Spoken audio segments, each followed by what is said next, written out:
அகலயம் creating balance வித்தன். Hi all, எல்லோரும் எப்படி இருக்கீங்க? இந்த வீடியோவில் நம்ம என்ன பார்க்க போகிறோன்னா, இப்போ ரீசெண்டாக நான் ஹேண்டில் பண்ண ஒரு கேஸ் பற்றி தான் நம்ம பார்க்க போகிறோம். இதில் அந்த கிளைண்ட்டோட முழு பர்மிஷனோடு தான் இதை நான் ஷேர் பண்ணுறேன். மெயினாக அது அவங்களோட ரிக்வெஸ்ட்டும் கூட.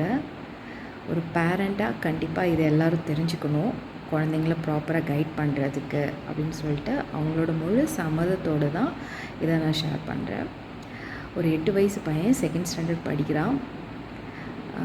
அவங்க வந்துட்டு ஸ்கூல் போக மாட்டேங்கிறான் அப்படின்னு சொல்லிட்டு என்கிட்ட வந்தாங்க.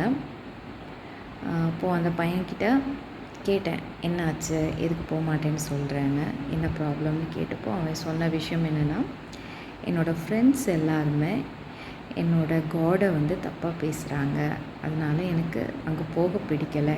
எப்போவும் அதை பற்றி கிண்டல் பண்ணி பேசுகிறதுனால எனக்கு போகிறதுக்கு பிடிக்கலை. அப்படி என்ன சொன்னாங்க அப்படின்னு கேட்டப்போ,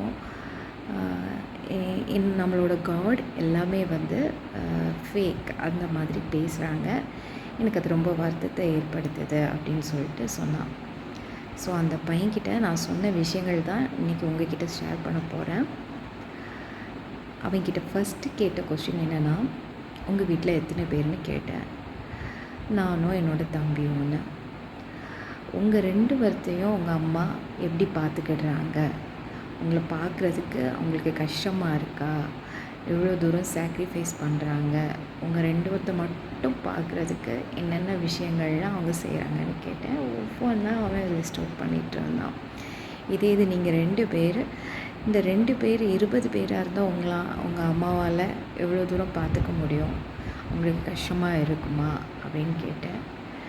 கண்டிப்பாக கஷ்டமாக இருக்குது, எங்கள் 2 பேர்த்தையுமே பார்க்குறதுக்கு அம்மா ரொம்ப கஷ்டப்படுவாங்க அப்படின்னு சொல்லிட்டு சொன்னான். ஸோ அந்த உலகத்தில் மொத்தம் எவ்வளோ பேர் இருப்பாங்க, எத்தனை மக்கள் இருப்பாங்க தெரியுமான்னு கேட்டேன். தெரியாதா, ஆனால் இட்ஸ் ஹியூஜ் நம்பர் அப்படின்னு சொன்னார். ஆமாம், அப்போது அத்தனை பேர்த்தையும் நம்ம கரெக்டாக பார்க்கணும், கரெக்டாக அவங்களுக்கு வந்துட்டு நிறைய நல்ல விஷயங்களை சொல்லிக் கொடுக்கணும். அப்படிங்கிற பட்சத்தில் ஒரு ஆளால் முடியுமா அப்படின்னு கேட்டேன். கண்டிப்பாக முடியாதுண்ணா. ஸோ அதுதான் இந்த உலகத்தில் நிறைய பேர் இருக்காங்க. டிபார்ட்மெண்ட்டுன்னு வச்சுக்கலாம். ஒவ்வொரு ரிலீஜியனும் நீ டிபார்ட்மெண்ட்டாக நீ மீன் பண்ணிக்கோ. அப்போது ஒரே டிபார்ட்மெண்ட்டுக்குள்ளே இத்தனை பேர் இருக்கும்போது அதை மெயின்டைன் பண்ணுறதுக்கு ரொம்ப கஷ்டம். அப்போது ஒரு பக்கத்துலேருந்து சத்தமாக பேசுனாங்கன்னா இன்னொரு எண்டில் கேட்கவே செய்யாதில்ல. அதனால தான் நிறைய டிபார்ட்மெண்ட் வந்தது. ஸோ ஒவ்வொரு டிபார்ட்மெண்ட்லேயும் போதிக்கிற ஒரே விஷயம் என்னென்னா, எல்லோரும் ஒற்றுமையாக இருக்கணும், எல்லோரும் நிம்மதியாக இருக்கணும், சந்தோஷமாக இருக்கிறதுக்கான வழிகள் தான் எல்லா டிபார்ட்மெண்ட்லேயும் சொல்லிக் கொடுக்குறாங்க. இட்ஸ் காமனான திங்ஸ் தான் சொல்லிக் கொடுக்குறாங்க. அண்ட் டிஃப்ரெண்ட் லாங்குவேஜில் டிஃப்ரெண்ட் ரிச்சுவல்ஸில் அவங்க சொல்லிக் கொடுப்பாங்க. ஓகே, ஸோ இப்போது ஒரு டிபார்ட்மெண்ட்குள்ளே இருக்கிறவங்களுக்கு இதுதான் கரெக்டான டிபார்ட்மெண்ட்டுங்கிற எண்ணம் தான் இருக்குமே தவிர, இன்னொரு டிபார்ட்மெண்ட் இருக்குங்கிறது நிறைய பேர்த்துக்கு தெரியவே செய்யாது. அங்கேயும் நிறைய நல்ல விஷயங்கள் தான் சொல்லி கொடுக்குறாங்க அப்படிங்கிறத அவங்க புரிஞ்சிக்க மாட்டாங்க. ஏன்னா அவங்க அந்த ஒரு சின்ன பாக்ஸ்குள்ளே இருக்கிறதுனால அவங்க வந்துட்டு வெளியே இருக்கிற விஷயத்த அவங்க யோசிக்க முடியாத ஒரு இதில் இருப்பாங்க. அதனால் அவங்களுக்கு யோசிக்கிறதுக்கு தெரியல, அவ்வளோதான். ஸோ அதனால தான் இந்த மாதிரி வார்த்தைகள்லாம் அவங்கக்கிட்ட இருந்து வருது. இப்போது உனக்கு இன்றைக்கி நீ தெரிஞ்சுக்கிட்ட, நம்ம வேர்ல்டில் நிறைய டிபார்ட்மெண்ட் எதுக்காக வந்துச்சு, அந்த டிபார்ட்மெண்ட்டில் என்ன சொல்லி கொடுக்குறாங்க. ஸோ அதனால் நீ இருக்கிற டிபார்ட்மெண்ட்டுக்கும் நீ வந்துட்டு நிறைய நல்ல விஷயங்களை கற்றுக்கிட்டு அதை ஃபாலோ பண்ணணும். அதே மாதிரி இன்னொரு டிபார்ட்மெண்ட்டும் அந்த டிபார்ட்மெண்ட்டில் இருக்கிறவங்களுக்கும் நீ ரெஸ்பெக்ட் கொடுக்கணும். அங்கேயும் நிறைய நல்ல விஷயங்கள் தான் சொல்லி கொடுக்குறாங்கங்கிறத நீ மைண்டில் வச்சுக்கணும்.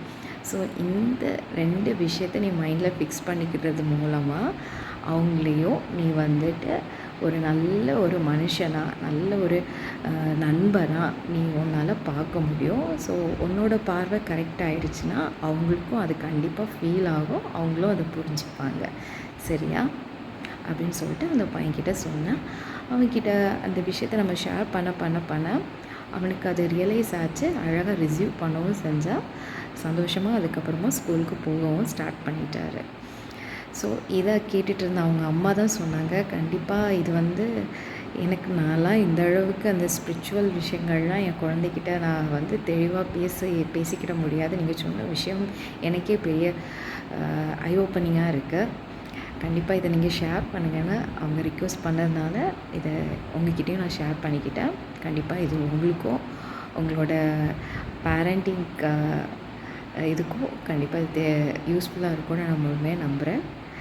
இதே மாதிரி ஒரு நல்ல பயனுள்ள இன்னொரு வீடியோவில் உங்களை நான் சந்திக்கிறேன். நன்றி, வணக்கம்.